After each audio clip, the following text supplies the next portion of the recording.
खाकान साहब जो बात करें आमिर ज़िया साहब, ये बात होती रही पिछले काफ़ी अरसे में, लेकिन इसाक डर बज़िद रहे, वरना हम शायद बेहतर पोजीशन में होते। चलें, अब कर लिया, देर आयत दुरुस्त आयत। लेकिन आमिर साहब, जो बात मैंने शुरू में कही इब्तिदाई में कि अब शहबाज शरीफ साहब कह रहे हैं जी हमने तो बर्बादी से बचाया, ये तबाही थी, ये तबाही थी। अब ये प्रोग्राम हो जाना जो भी, अब क्या ये बयानिया बिकेगा हुकूमत का कि हमने 1.5 साल में बहुत बेहतर कर दिया? इसाक डर साहब कह रहे हैं हमने अब तरक्की की राह पर गामजन कर दिया मुल्क को।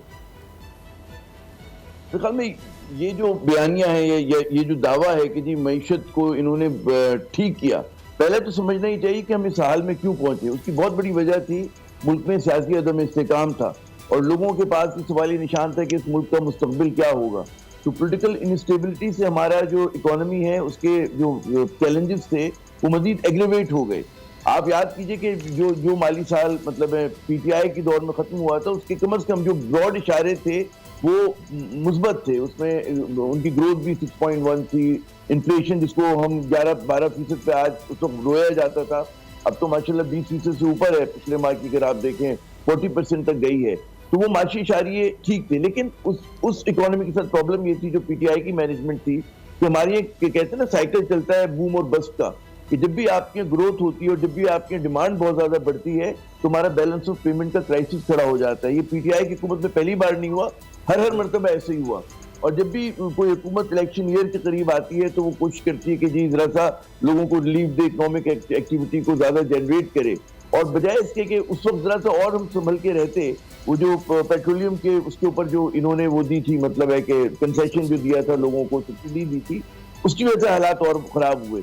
अब ये समझने की बात है कि ये पीटीआई ने क्यों किया, क्योंकि पीटीआई को सब आप याद करें कि पूरा मीडिया, आपका ऑपोजिशन सब लगे हुए थे कि जी महंगाई बहुत हो गई है, क़यामत मची हुई है, आप इसको हल करें इस मसले को। तो जाहिर है, और उनको एहसास भी हो रहा था कि उनके खिलाफ एक मूव भी हो रहा है, साजिश भी हो रही है, तो उन्होंने उसको प्रियम करने के लिए काम किया। अब यकीनन उसका फिर फॉल आउट जो है वो हुकूमत को मैनेज करना पड़ा। अगर लेकिन चीजें स्टेबल चल रही होती तो मेरे ख्याल में पीटीआई इस किस्म का फैसला ना करती है। मैं कयास राय करूं, क्योंकि उस जमाने में नजर ही आ रहा था कि PTI was so much under pressure कि उन्होंने कुछ पॉपुलिस्ट इक़दाम किए जिनसे गुरेज करना चाहिए था। लेकिन क्योंकि जिस तरह की हमारी जमहूरियत है उसमें हर वो शख्स जो अपोजिशन में होते हैं तो बड़ी अक्लमंदी की बातें करते हैं, अक्लमंदी की बातें करते हैं, हुकूमत में जाके कोई और बात कर रहा होता है, ठीक है ना, या हुकूमत में अक्लमंदी की बात करते हैं तो अपोजिशन में फिर वो ऐसी डिमांड रखता है कि जी जो नाकाबिले अमल होती है। तो वो मिफ्ता साहब भी आप याद करें कि उसी लहजे में बात किया करते थे, दीगर नून लीग के लोग भी करते थे। बाद में आके उन्हीं चीजों को उन्होंने खुद इंप्लीमेंट किया और उसकी वजह से आप जाहिर है कि पाकिस्तान की एक बैलेंस ऑफ पेमेंट की क्राइसिस से निकल गए। लेकिन getting back to your question कि अगर ये हुकूमत उसी बयानी के साथ जाती है तो इनको बहुत मुश्किल होगी। उसका पूरा मलबा जो गिरेगा पूरी पीडीएम पे नहीं गिरेगा, बल्कि मैं समझता हूँ नून लीग पे ज्यादा गिरेगा, क्योंकि उनका फेस सागदार जो है उसको लोग रिस्पॉन्सिबल करार देते हैं, शहबाज शरीफ साहब को रिस्पॉन्सिबल करार देते हैं, और वहां पर जो उनके अलाइज है वो भी गेन कर सकते हैं इस चीज के ऊपर। तो मैं पीएमएल नून के लिए जरा सी मुश्किल देख रहा हूँ। लेकिन एक और आखिरी बात कि अगर ये भी इससे भी होगा उनकी परफॉर्मेंस जो होगी इलेक्शन में कि पीटीआई को किस हद तक इलेक्शन में पार्टिसिपेट करने की इजाजत मिलती है। उनके हाथ पैर बांध के डाल दिया जाता है, उनके जो चेयरमैन है वो जेल में होते हैं, डिस्क्वालीफाई होते हैं, तो ये चीजें भी देखनी है। ये चीजें अभी रिवील होंगी आने वाले दिनों के अंदर। लेकिन मुझे ज्यादा कयास यही नजर आती है कि नून लीग के लिए मुश्किलात जो है इलेक्ट्रल मैदान में वो बरकरार रहेंगी। अगर आपको ये वीडियो पसंद आई तो सब्सक्राइब करें और बेल पर क्लिक करें।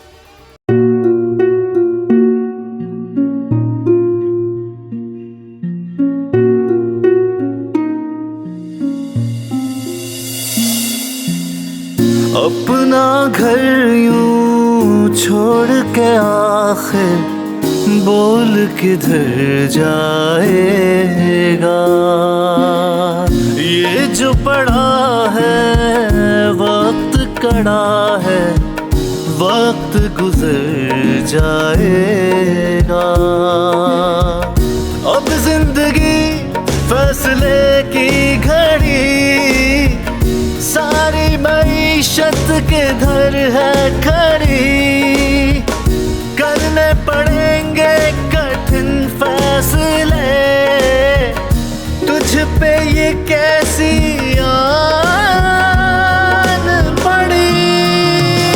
देखना अब कुछ यूं बदलेगा हमारा पाकिस्तान, खुश खुशियाँ वापस ला कर देगा हमारा पाकिस्तान। देखना अब कुछ यूं बदलेगा हमारा पाकिस्तान। खुशियाँ वापस ला कर देगा हमारा पाकिस्तान।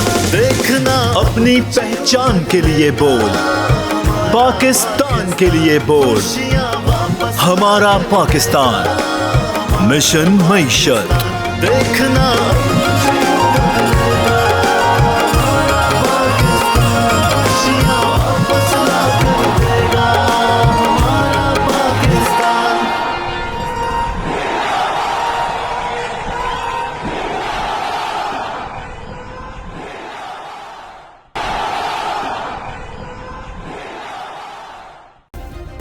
सब्सक्राइब करें और बेल दबाएं ताकि कोई खबर रह न जाए।